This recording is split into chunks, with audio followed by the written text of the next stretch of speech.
కాంగ్రెస్ నేతలు కారకడంతో టీఆర్ఎస్ లో అయోమయం నెలకొందా? ఎంపీ అభ్యర్థుల ఎంపికపై దీని ప్రభావం పడుతోందా?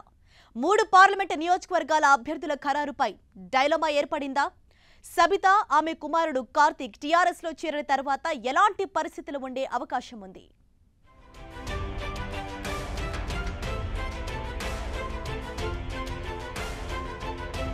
పార్లమెంటు ఎన్నికలు సమీపిస్తున్న వేళ అభ్యర్థుల ఖరారుపై కసరత్తు చేస్తోంది టీఆర్ఎస్.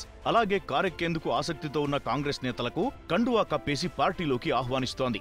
ఇదే ఇప్పుడు గులాబీ నేతల్లో చర్చనీయాంశంగా మారింది. మహేశ్వరం ఎమ్మెల్యే సబితా ఇంద్రారెడ్డి, ఆమె కుమారుడు కార్తీక్ త్వరలోనే గులాబీ గూటికి చేరనున్నారు. అయితే గత ఎన్నికల్లో చేవెళ్ల నుంచి కాంగ్రెస్ గుర్తుపై ఎంపీగా పోటీ చేశారు కార్తీక్. ఆయన ఈసారి కూడా టికెట్ ఆశిస్తున్నట్లు తెలుస్తోంది. అధికార పార్టీ నుంచి టికెట్పై స్పష్టత రాకపోయినా ఎన్నికల వేళ గులాబీ గూటికి చేరడంతో ఏ పార్లమెంటు నియోజకవర్గంపై ప్రభావం చూపిస్తుందా అనే అనుమానం టీఆర్ఎస్ నేతల్లో ఏర్పడినట్లు తెలుస్తోంది.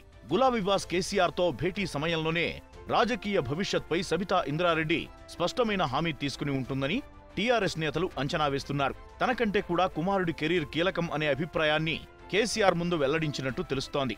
దీంతో కార్తీక్ రెడ్డిని ఎంపీ అభ్యర్థిగా రంగంలోకి దింపే అవకాశాలు ఉన్నాయనే వాదన పార్టీలో వినిపిస్తోంది.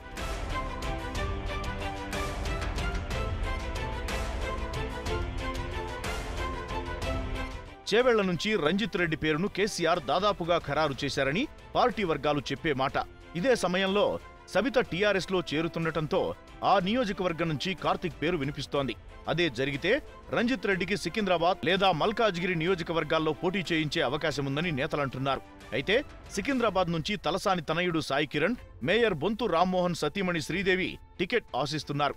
మల్కాజ్గిరి నుంచి చాలా మందే టికెట్ ఆశిస్తున్నా నవీన్ రావు పేరును నియోజకవర్గం పరిధిలోని ఎమ్మెల్యేలు ఏకాభిప్రాయంతో ప్రతిపాదించారు.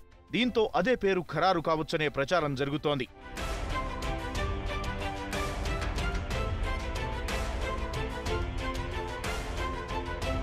ఈ పరిస్థితుల్లో కార్తీక్ ను ఎంపీ అభ్యర్థిగా రంగంలోకి దించితే ఆ ప్రభావం గ్రేటర్ పరిధిలోని మిగతా నియోజకవర్గాలపై స్పష్టంగా ఉంటుందని పార్టీ నేతలంటున్నారు.